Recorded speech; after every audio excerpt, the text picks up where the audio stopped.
ఫలమావృత గతి నిరోధకం. ఒక పాపాత్ముడి శరీరాన్ని కన్నాను, కాని వాడి పాపాన్ని కనలేదు. ఈ దారుణంలో నా బాధ రెండింతలు. బాధించినవాడు నా బిడ్డే, బాధింపబడింది నా బిడ్డే.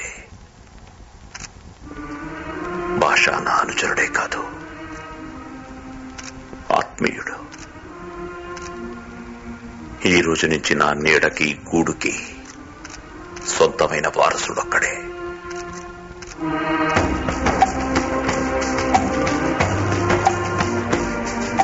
అసలు ఈ మనిషి 10వ తరగతి కూడా పేస్ కాకుండా ధర్మశాస్త్రం మీద ఎంత పొట్టెట్టా సంపాదించాడ్రా. మాంసం మందు లిమిట్ లో పెట్టినట్టున్నాడు బావా. దానికి చాలా లేట్ అయిపోయింది బావా, నువ్వు లాగించు.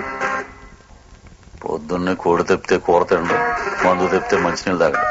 వీడికి మళ్ళీ ధర్మ సందేహాలు ఒకటి. సార్ ఒకే ఒక క్వశ్చన్ సార్. ఇందాక గౌడ గారు మాట్లాడుతూ సుమో మిత్ర పేరు మీద రిజిస్టర్ అయి ఉందన్నారు. అంటే మ్యాటర్ పబ్లిక్ కాకముందే సాక్ష్యాలని వక్రీకరించాలని ప్రయత్నించారా? ఎంత వక్రీకరించినా మండే నిజాన్ని ఎవరు ఆపలేరు. అందుకే మ్యాటర్ ఎలాగో పబ్లిక్ అయింది కదా అని ఇష్యూని డ్రామటైజ్ చేసి ఎలక్షన్ కాపాడుకునే ప్రయత్నిస్తున్నారు, అంతేనా? మన దేశంలో ఎలక్షనే పెద్ద డ్రామా, ప్రజలే మహానటులు. డ్రామాకి నిజానికి తేడా మనకన్నా వాళ్లకే బాగా తెలుసు. నీకెలా కావాలంటే అలా రాసుకో. తప్పుకోండి.